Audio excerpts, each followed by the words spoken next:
everybody, I'm here today to show you and tell you how to factory reset an Epson ET-2760 wireless all-in-one printer.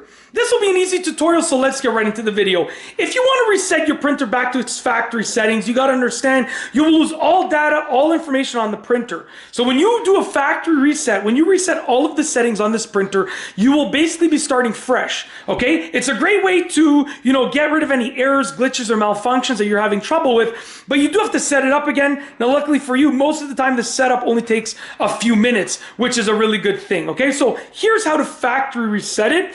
You're gonna go make sure you're on your home menu. So I'm gonna hit the home button. I'm already here, but you can always hit the home button to go back home. Then you're gonna go ahead and use the arrows to scroll to settings. There's the settings. We're on the sort of like the gear icon, the cog icon. I'm gonna hit OK. And then we're gonna scroll all the way to reset, okay? So, I think it's 10 out of 10. So restore default settings. I'm sorry, it's not called reset. It's called restore default settings. So you're gonna go to this option if you wanna restore it back to its default settings, which is indeed a factory reset. You're gonna hit OK. Now you're left with three options. You can restore to default settings the network settings by themselves. You can restore all except the network settings. That'll prevent you from having to set it up again because you're doing everything other than the network settings, which means that you're not gonna have to set up the Wi-Fi again. Or all settings. All settings means every setting, including the network. So basically, 1 out of 3 network settings is just the network itself.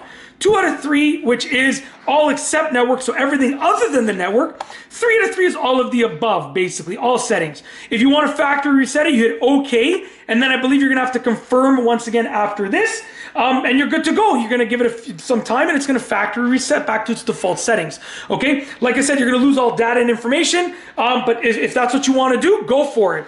And I'm not going to do it because I don't need to do it. My printer is working perfectly fine. But if you desire to do a factory reset, whether it's glitching, malfunctioning, having errors, or whether you're selling the printer, giving it away, moving it to a new location, and you want to reset it, whatever the case is, that's how to do it. I'm going to go back home, and that's it. You're good to go. If you like this video, please be sure to give it a thumbs up. Let me know what you think down below as a comment. And of course, be sure to subscribe for more great videos just like this one.